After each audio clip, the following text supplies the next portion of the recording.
Hello viewers, welcome to Politicos. ఏదైతే కులగణన జరిగిన తర్వాత కూడా దాదాపు 56% బీసీలు ఉన్నారని చెప్పిన తర్వాత కూడా ఏదైతే రీసెంట్గా జరిగినటువంటి సమాచార హక్కు కమిషన్లో బీసీల పాత్ర లేకపోవడం, బీసీని అక్కడ యాడ్ చేయకపోవడం, ఇట్లాంటి విషయాలపై మనతో పాటు మాట్లాడడానికి జాజుల శ్రీనివాస్ గౌడ్ గారు ఉన్నారు. సో వారితో పాటు చెప్పండి, ఎట్లా చూస్తారు దీన్ని? ఇప్పుడు ఆ సమాచార కమిషన్లో ప్రధాన సమాచార కమిషన్ నుంచి మొదలుకుంటే రాష్ట్ర కమిషనర్ వరకు 6 నియామకం చేశారు. 6లో సామాజిక న్యాయం పాటించలేదు. ఏకపక్షంగా మొత్తం అగ్రకులాలకు సంబంధించిన వాళ్ళకి పదవులు కట్టబెట్టారు. ఇది చాలా అన్యాయం. ఒకవైపు రాష్ట్రంలో కులగణన చేసినామంటారు, సామాజిక న్యాయం అంటారు, ప్రజాపాలన అంటారు. ఇంకొక వైపు ఏమో ఢిల్లీలో రాహుల్ గాంధీ గారేమో మేము ఎవరి వాటా వాళ్ళకు దక్కాలని అంటారు.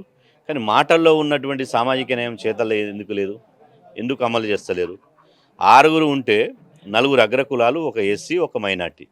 మరి 60% పైగా ఉన్నటువంటి బీసీలు 136 కులాలకు సంబంధించిన వాళ్ళు ఒక్కరిని కూడా సమాచార కమిషన్ ఎందుకు పెట్టలే? అంటే అర్హత లేదనా? అర్హత ఉండి కూడా బీసీ కులాలుగా ఉండడమే అనర్హతగా మారిందా? అంటే బీసీ కులాల పుట్టడమే ఇక్కడ చూస్తే ప్రభుత్వం స్పష్టంగా బీసీల పట్ల వివక్షత చూపించినట్టు స్పష్టంగా కనబడుతుంది. బీసీ కులమే అనర్హతగా మారింది. లేకపోతే ఈ 6లో ఒక్కరు బీసీకి ఎందుకు అవకాశం ఇవ్వరు? అంటే ఎంత ధైర్యం? మరి మీరే కులగణన చేస్తారు. రేవంత్ రెడ్డి గారు మాట్లాడుతూ దేశానికే రోల్ మోడల్ మాది, తెలంగాణను చూసి అన్ని రాష్ట్రాలు నేర్చుకోవాలని. ఇదేనా నేర్చుకునేది? మీ ఇప్పుడు 6 నియమిస్తే 6కి అగ్రకులాలకు సంబంధించిన వాళ్లకు నియమించి బీసీలు లేరు, అందులో మహిళలు లేరు, ఎస్టీలు లేరు, ఆదివాసులు లేరు. ఇలా దీని మీద నియమించిన అంటే కూడా సమాచార కమిషనర్లో స్వచ్ఛందంగా పనిచేసిన వాళ్ళు కూడా లేరు. ఏ ప్రభుత్వ నియమాలు నిబంధనలు అవుతున్నాయో ఆ నియమాలకు ఎలిజిబిలిటీ ఉన్నటువంటి వాళ్ళు కూడా లేరు. అంటే ఈ రాజ్యాంగబద్ధమైన పదవులు కూడా ఇష్టారాధంగా అనుచరులకు, ఎమ్మడిదిరినోళ్లకు, ఆ తర్వాత మీ మీ అనుంగ శిష్యులకే ఇస్తారా?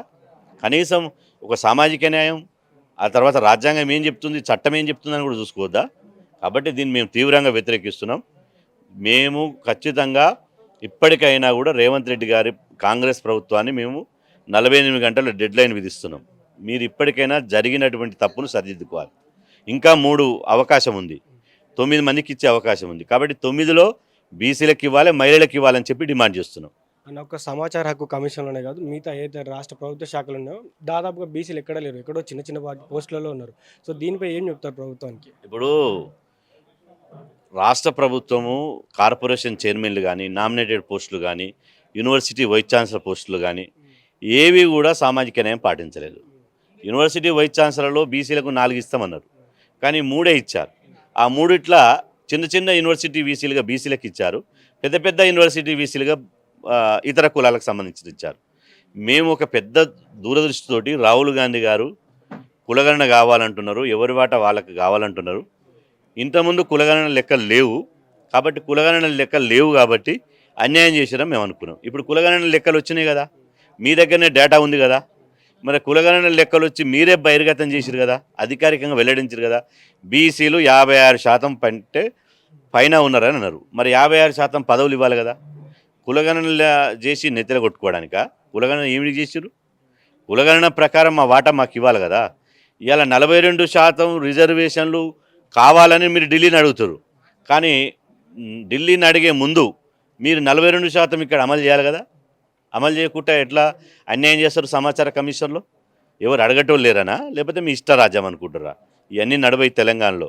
అధికార పక్షంలో ఉన్న బీసీ నాయకులు కూడా మాట్లాడారు. నిన్న మొన్న మనం చూసుకున్నట్లయితే రాష్ట్ర రవాణా శాఖ మంత్రి పొన్నం ప్రభాకర్ గారు బీసీలు అంటే చిన్న చూపు అని 1-2 స్టేట్మెంట్లు ఇవ్వడమే తప్ప ఎవరు కూడా పూర్తి స్థాయిలో మాట్లాడడం లేదు, ప్రశ్నించడం లేదు. దాన్ని ఎట్లా చెప్తారు? అంటే బీసీ నాయకులు ఏం చెప్తారు? ఇప్పుడు పొన్నం ప్రభాకర్ గారు ప్రభుత్వంలో ఉన్నారు, వారు మాట్లాడరు. వారు అలా మాట్లాడదనుకుంటే ముఖ్యమంత్రి గారి దగ్గర ప్రభుత్వ క్యాబినెట్లో మాట్లాడతారు, బయట మాట్లాడడం కరెక్ట్ కాదు ఆయన. కానీ ఇక్కడ విషయానికి వస్తే ప్రభుత్వానికే ఉండాలి కదా, కనీస ఆలోచన ప్రభుత్వానికే ఉండాలి కదా. ఎవరైతే ప్రభుత్వ పెద్దలు ఉన్నారో నియమించేటప్పుడు 6కి 6 ఇచ్చి బీసీ కులాల నుంచి ఒక్కరు లేనప్పుడు కనీస ఆలోచన చేయాలి కదా. కనీస ఆలోచన చేస్తలేరంటే బీసీలు అంటే చిన్న చూపే కదా, బీసీలు ఏం చేస్తారనే ఒక అహంభావమే కదా, ఆధిపత్యమే కదా. ఇలా మా వాటా మాకు ఇవ్వాలంటున్నాం, మేము ఇతరుల వాటా మా జనాభా ఎంత ఉందో మీ జనాభా లెక్కలు తేల్చిరు కాబట్టి ఆ జనాభా ప్రకారం ఇవ్వాలంటున్నాం. ఇవ్వకుండా అవమానిస్తే ఎట్లా? అంటే ఇక్కడ మాకు ఇక్కడ కొట్లాడితే 2-3 పదవులు వస్తాయి సమాచార కమిషన్లో. 2-3 పదవులు ముఖ్యం కాదు ఇక్కడ. బీసీల ఆత్మగౌరవం ముఖ్యం. కావాలని బీసీలను పక్కన పెట్టడంగా మేము ఆత్మగౌరవంతో చూస్తున్నాం, ఆత్మగౌరవ సమస్యగా చూస్తున్నాం.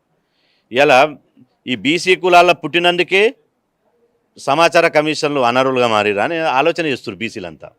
కాబట్టి మీరు నీతులు చెప్పే ముందు, మీరు పొద్దున్న లేస్తే సామాజిక న్యాయం, బీసీలు ఇతర రాష్ట్రాలకు ఆదర్శమనే సొల్లు కబుర్లు చెప్పే ముందు ఫస్ట్ మన రాష్ట్రంలో అమలు చేసిన తర్వాత దేశానికి ఆదర్శం కావాలి. మీరు అమలు చేయాలి ఫస్ట్. ఎట్లా ఎమ్మెల్యే టికెట్లు ఇయ్యరు, ఎంపీ టికెట్లు ఇయ్యరు, మంత్రివర్గంలో జనాభా దామాషి ప్రకారం స్థానం ఇవ్వరు, నామినేటెడ్ పోస్టులు కూడా ఇవ్వరా? అంటే కాంగ్రెస్ పార్టీ 2-3 కులాల పార్టీనా? ప్రకటించండి, దమ్ముంటే ప్రకటించండి. మేము 2 కులాలు 3 కులాల అగ్ర కులాలతోటే మా పార్టీ ఉంటుంది, మీ బీసీ కులాల ఓట్లు వద్దు, బీసీ కులాల అవసరం లేదని ప్రకటించండి. అప్పుడు తేలుస్తాం మా బీసీల సత్తా ఏందో, బీసీల దమ్మేందో ఆ ప్రభుత్వానికి రుచి చూపిస్తాం. కాబట్టి బీసీల మంచితనాన్ని చేతగానితనంగా చూడొద్దు. బీసీలు చాలా మర్యాదస్తులు, బీసీలు చాలా గౌరవంగా ఉంటారు. అట్లా ఉన్నారు కాబట్టి బీసీలకు ఇవ్వకుండా నడుస్తుందంటే తిరుగుబాటు చేస్తే మాత్రం ఎవరిని వదలరు. Please subscribe to the channel and download the Politicos app from the links in the description.